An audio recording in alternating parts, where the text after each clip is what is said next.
Hello, I am Marilyn Lee. I am dying to speak. When I was 9, I figured some things out, some information I needed to have. When I was 9, I learned about relationships and that they need work. And when I was 9, I stopped me from being raped over and over as a child by my father. It sounds detestable, it's true. By the time I'm 4 and 5, he's physically raping me, and if I don't cooperate, then I get more rapes.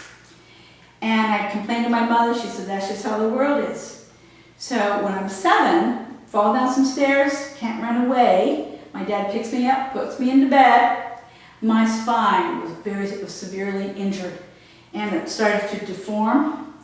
And I was in great pain at this moment, and I was screaming and screaming. My dad said, no, he just wants to, have sex. He just starts right in. My mother's pounding on the door, pound, stop, stop, stop. I'm screaming. My dad goes out the door. He yells at her. He comes back in, climbs on top of me. My mother's at the door, pound, pound, pound, stop, stop. I'm screaming because I'm in pain, not about him being on top of me, but my back hurts.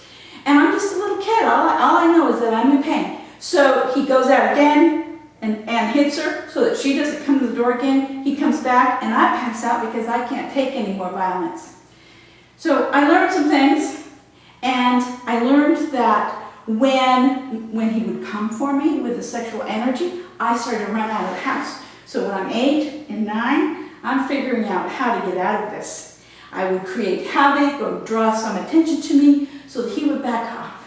So by the time I'm 9, I have this figured out, and I also know I don't know how these relationships are supposed to work. This doesn't seem right to me, and I found out indeed it was not something we talked about.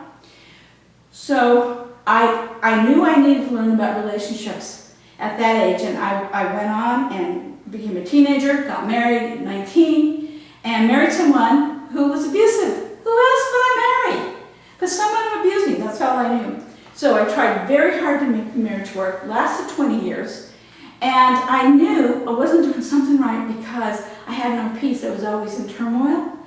And I learned I learned things that I don't know. There's some things I have to find out. So when my kids were about this age, I go to college, major in communication, so that I learned about relationships. Later on, I got my master's degree in communication, and I get to teach about relationships. And Richard Bach said we teach what we most need to learn. And that was me. I was a perfect example of that.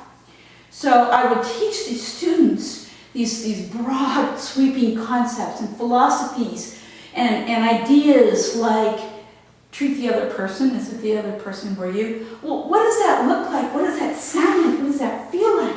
And what I did was I figured out that these great concepts need to be brought down into the physical level into behaviors and words. That is the way we utilize these. It's grand to think of the thoughts, but how do they feel when we do them? What is that like? So I would teach the students how to do that with these exercises that I put together. So I taught for 15 years, and then I had back surgery, had my spine realigned. And that took 12 hours of surgery, went to Baylor Clinic in Houston, Texas. And while I was on the table, I had 3 surgeons working on me. While I'm on the table, I died. I went to God.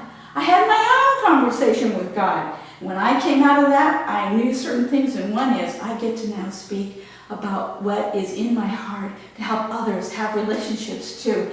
And this is how you do it, because I knew from all those classes I would teach, and now I can say them. I have a backbone now, a new physical backbone and a new metaphoric backbone. So now I can stand and I teach, and I also do this when I'm being attacked. Don't defend. When you're being attacked, you don't need to defend yourself anymore. There's ways to do this successfully that allows you to cooperate and negotiate. And what I did, since I'm no longer teaching classes, I put them in this book, Speaking Through Your Heart. It's available on Amazon, and what I teach in this book and what I would teach in the classes is like gold. It works like gold to improve the quality of your life.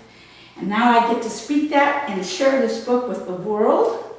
It works like magic, and it's free.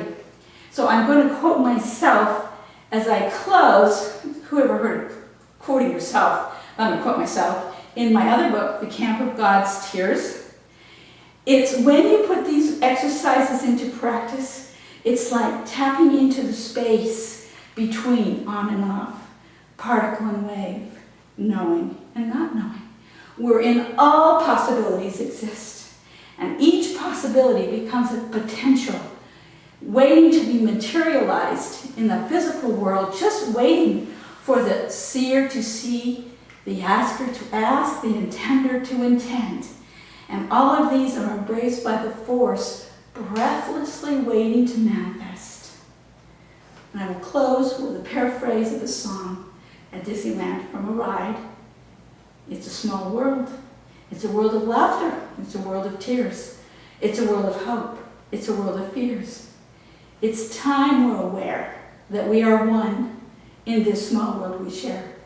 Thank you.